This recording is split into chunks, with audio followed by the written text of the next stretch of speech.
Coming up, we take a look at the housing policy of both sides of government as new home sales rise and China's two-speed economy. The latest, that's next.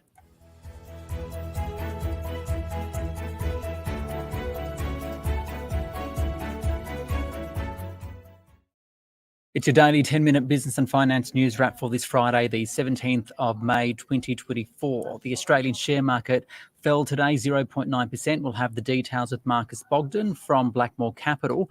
But first to new home sales, which rose 22% in April, but it's a bit of an anomaly. So for more, including a look at the housing policies of both sides of government, I spoke with Tom Devitt, a senior economist at the Housing Industry Australia. Tom, new home sales jumped 22% in April, but it's likely to be a bit of an anomaly, right? Run us through why.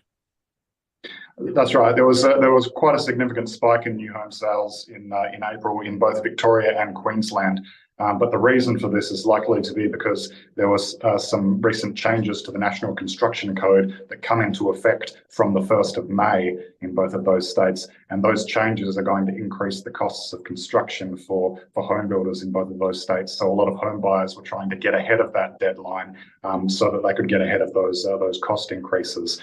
We saw a similar thing happen in New South Wales last September when they brought in their new energy efficiency changes. Led to the same kind of spike in September and then a shadow of sales in October and November. And unfortunately, we're expecting to see something similar in Victoria and Queensland in the next couple of months.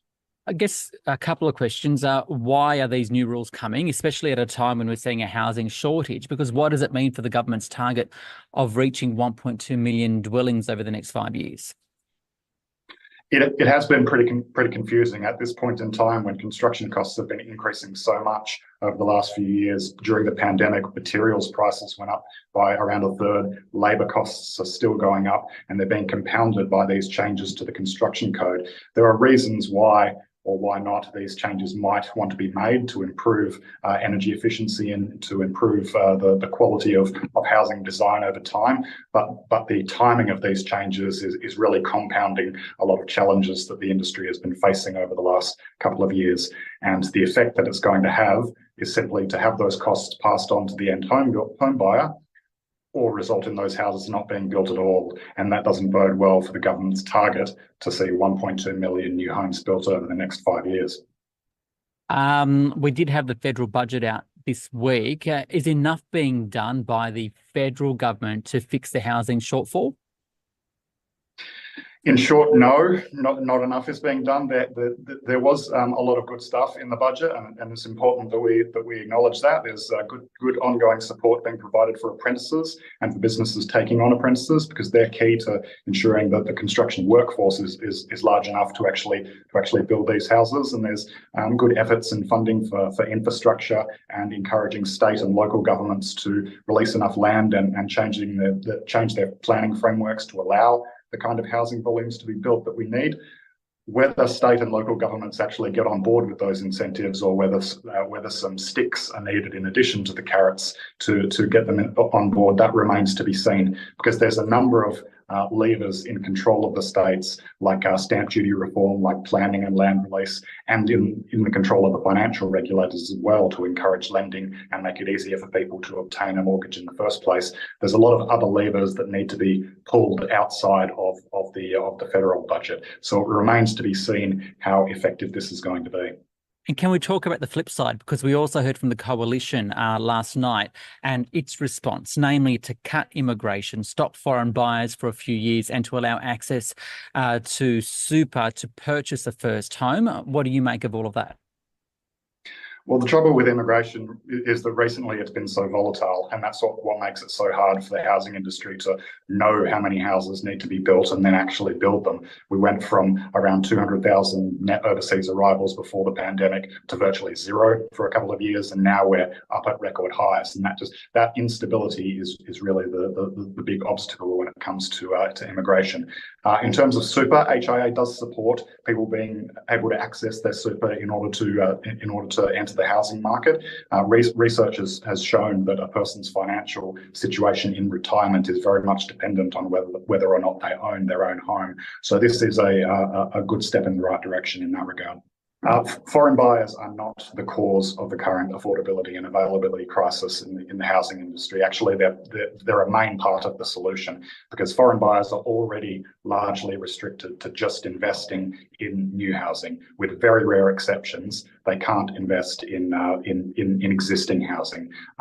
As a proportion of total housing transactions per year, it's virtually zero. So the key is that we actually want to encourage foreign buyers more to invest in new supply. And one of the things that state governments have been doing over the last few years is everything in their power to scare them away with punitive rates of stamp duty and land tax. And the result, predictably, has been that investment in new supply, especially higher density apartment supply that foreign investors are more interested in, that has dried up incredibly over the last decade or so. So as Sarah Hunter, the chief economist or an economist at the Reserve Bank, said earlier this week, there's no real quick fix to the housing problem. Unfortunately not, no. Even if the very long laundry list of policy reforms that we want to see are put in place, it takes time for that to filter through to actual on-the-ground activity. The sales that we are seeing right now will take a few months to actually obtain approvals and finance, and then commence construction, and it could be a year or more before that project is actually completed. And when it comes to higher density development, apartments and units, that can take 3 years to get an entire apartment development done. So unfortunately, in the short term, in the next few years, the affordability crisis around Australia isn't looking like it's going to be getting any better. It just really reinforces the need for these policy reforms to be made now, so that the government can actually reach that target and make a dent in the affordability crisis, because the targets they've set are not unachievable. They just really need to hit the ground running. Tom Devitt there from the HIA. Now, Market Day on the SBS On the Money podcast. The Australian share market fell today. The S&P ASX 200 down 0.9%, 7,814. For more, I spoke with Marcus Bogdan, the Chief Investment Officer at Blackmore Capital. Marcus, a quieter day on the share market today following a big week, but can we start with what's happening in the US? Because overnight, the Dow Jones Industrial Average breached 40,000 points for the first time, closed just below that though. How much of it has to do with the direction of US interest rates? Well, the US market is in an ebullient mood because earlier this week, the US inflation report showed a small fall. And that's the best reading that they've had for several months. And that allowed for the expectations to rise in terms of the ability for the Federal Reserve to cut interest rates later this year. The market's been surging for quite some time in the US, particularly since the trough during the pandemic. Surely companies, though, at the same time are going to have to show that their earnings are pretty resilient, though, going forward. And we get the likes of NVIDIA reporting next week. You're absolutely right. The direction of share markets is ultimately driven by the direction of earnings. And earnings in the US have been better than expected in the first quarter. And most notably, it's been those magnificent 7 stocks that have demonstrated both higher than expected revenue and earnings. And that's underpinned the higher share prices that we're seeing.